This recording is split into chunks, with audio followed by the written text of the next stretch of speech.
Sim Racing Expo 2023 is a wrap. I think it's a huge success. It moved out of Nuremberg into the far more central location of Dortmund.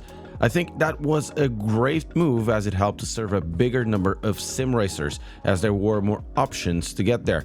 Let's go over what I thought it was interesting and I loved about it. Keep in mind I didn't have time for everything and all opinions are from my perspective. This year we were missing a few booths from bigger players like SimiCube, GSI, Mozza or Cube Controls. Logitech also didn't come as they didn't have anything new to show, but maybe next year.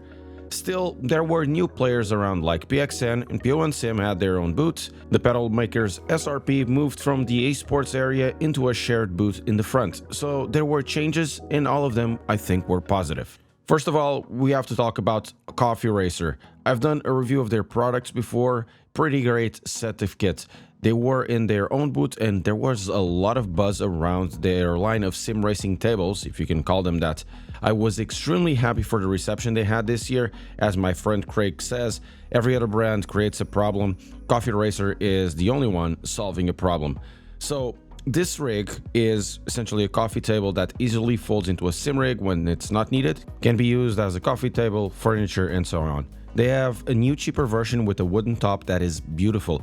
I've put a 20mm direct drive at full force and it's a solid piece of equipment. People finally are starting to see the potential of it as there was a really decent line to try it out.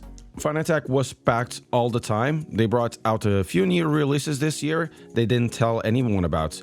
First of all, the new Rally Hub. I can't find them on their site, nor have I tried it. Secondly, their new Club Sport mount. They had this mount aside with little to no focus, but it definitely caught my eye and it's gonna solve a lot of issues. Then the Club Sport wheel that everybody is talking about, I think it kind of stole the show. It is seriously impressive. There will be two versions, a PC Xbox compatible one that will be 12 Newton meters. That was the one that was mounted in the rigs, and there will be then a PlayStation PC version with 15 Newton meters. I thought it would be a CSLDD on steroids, but instead it's more like a DD1 replacement because technically it is better. It feels better than the DD1 and DD2, even if it doesn't have the same torque. This is very comparable to the Asetek La Prima in Forte.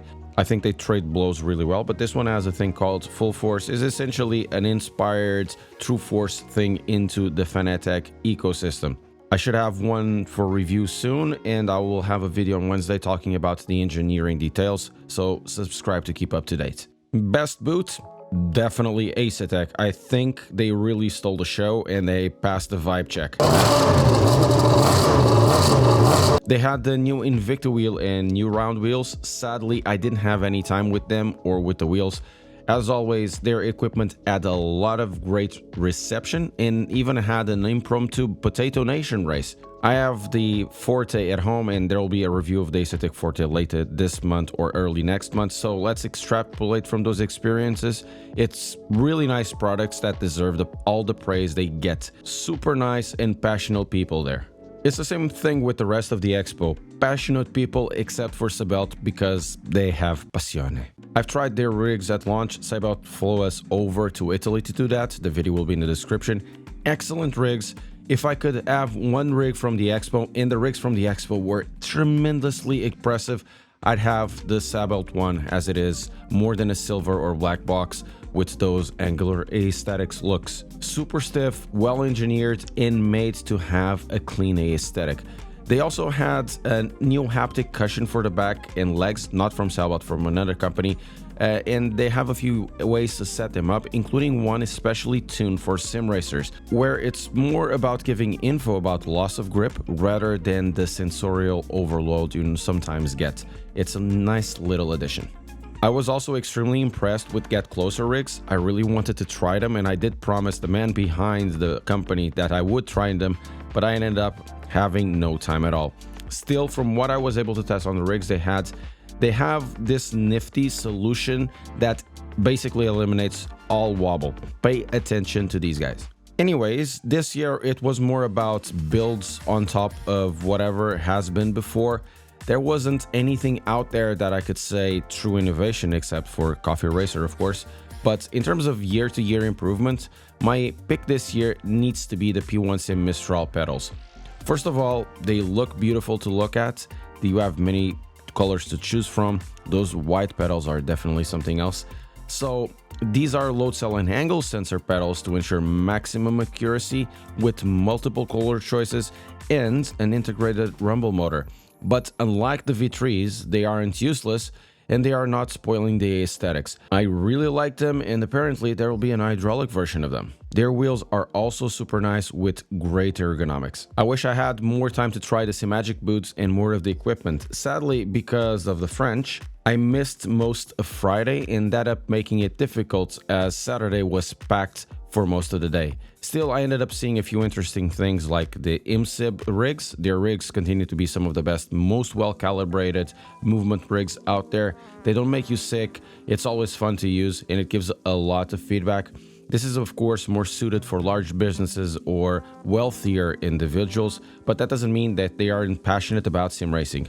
We Portuguese people are very passionate, we call it paixão, by the way, because they are able to build great sim racing pedals, and pedals are so difficult to do, and the MSim Talento pedals continue to be my favorite load cell pedals. Now for PXN, they get a very bad rap, and even so, with all of these criticisms, which is basically always me roasting them to high heaven, they decided to come. I tried their boots, and let's be honest, the pedals that they had on the rig are certainly some of the pedals of the world. The rig I was on, it had the ergonomics of a chiropractic treatment patient, but the direct drive wheelbase, it wasn't bad. I mean, there's better, but I'm able to say that it could be the setup of the software, but the wheel was actually pretty decent. However, it was so warm that you could basically get some fried eggs on top of it. I've seen a few boutique or low production number equipment like Delta Sim Technologies wheels, and this is actually pretty good. It's well built, it's well thought of, it still has some edges to make it better, but it's really this kind of thing that makes me happy in sim racing, because you see passionate people building stuff they want to use. Speaking of wheels, Washer was present as well with a great boot. They always have a great presentation, and their wheels are always beautiful. The McLaren wheel, the new one with the screen, is fantastic to look at.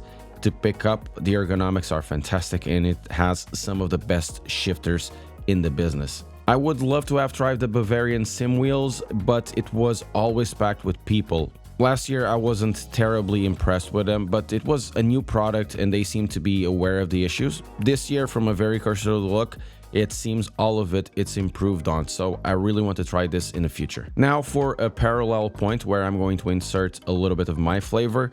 This type of expo has shown that the flame wars between fanboys of brands is wholly unnecessary and really a detriment to our hobby.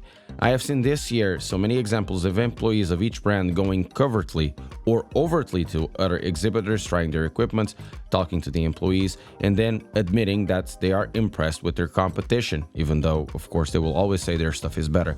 It shows that the brands are packed with passionate sim racers and engineers, and they will geek out over details of the technical parts and then talk about sim racing proper. These interactions bring our hobby to a better place. The keyboard warriors pull us back. What we have is positive competition between the major brands. I think the next generation of equipment and software will be improved from these interactions.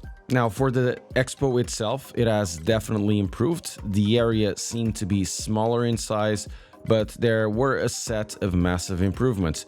It was better filled, still had space to grow.